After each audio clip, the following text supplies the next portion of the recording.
அன்பார்ந்த நேயர்களே, தென்றல் பசுமை இல்ல சேனலுக்கு உங்களை நான் வரவேற்கிறேன். வணக்கம் ஃப்ரெண்ட்ஸ். இன்றைக்கி நம்ம மாடி தோட்டத்தில் வந்து கத்திரிக்காய் அறுவடை தான் பார்க்க போகிறோம். வாங்க வீடியோக்குள்ளே போகலாம். இப்போ கத்திரிக்காய் வந்து இருக்குது. நம்ம இருக்கிற காயை நம்ம அறுவடை பண்ணிக்கலாம். இங்கே ஒன்று சூப்பராக இருக்குது, இதையும் எடுத்துக்கலாம். அந்த பக்கம் இருக்குது. இந்த சைடு வந்து இங்கே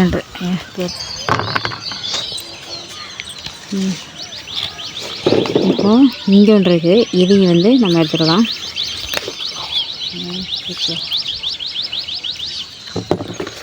இது இங்கே ஒன்று இங்கே ஒன்று இருக்குது, இதையும் நம்ம எடுத்துக்கலாம்.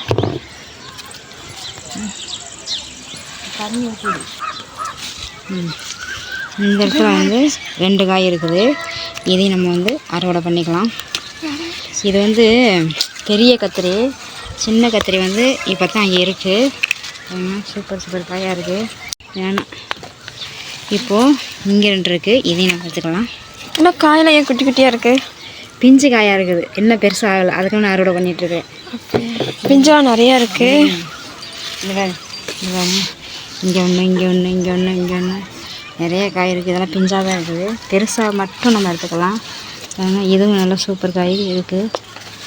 அவ்வளோதான் காய், எல்லாம் பிஞ்சு தான் இருக்குது. இப்போ வந்து நம்ம வந்து கத்திரிக்காய் எடுத்தோம்.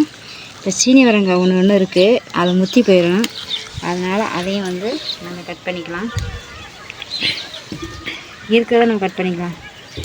காலையில் வந்து எல்லாத்தையும் கிளறி விட்டு நம்ம உரம் போட்டோம். அந்த பக்கம் அவ்வளோதானா? ஏன்னா முத்தி போயிடுது காய், நம்ம விட்டுட்டோம்னா முத்திடுது, எதுக்குமே யூஸ் ஆகாமல் போகுது. அதனால நம்ம அறுவடை பண்ணும்போதே பிஞ்சாக இருந்தாலும் நம்ம எடுத்துக்கிறது. இவங்க காற்றுக்கு வந்து உடஞ்சிருச்சு, நல்ல செடியாக இருக்குது, நான் உடஞ்சிருச்சு.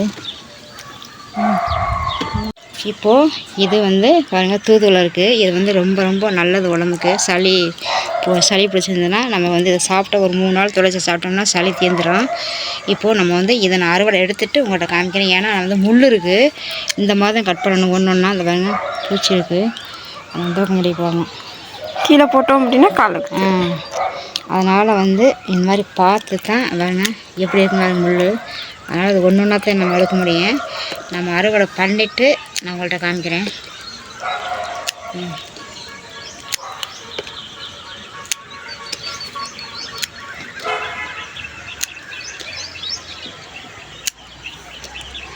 எப்படி பார்த்தியா? இதோட கட் பண்ணிடலாமா? இதை வந்து இந்த மாதிரி மேலே விடாமல் நம்ம கட் பண்ணி விட்டுடலாம். இதையும் வச்சு அப்படியே அரைச்சிட வேண்டியதான். அதே மாதிரி எனக்கு இப்போ வந்து பிள்ளைக்கு வந்து சளி பிடிச்சிருந்தது. இதே மாதிரி தான் நான் கட் பண்ணி கொண்டு போய் நான் அரைச்சிட்டேன். அரைச்சி ரசம் வச்சு கொடுத்தேன், சூப்பராக சரியாயிடுச்சு.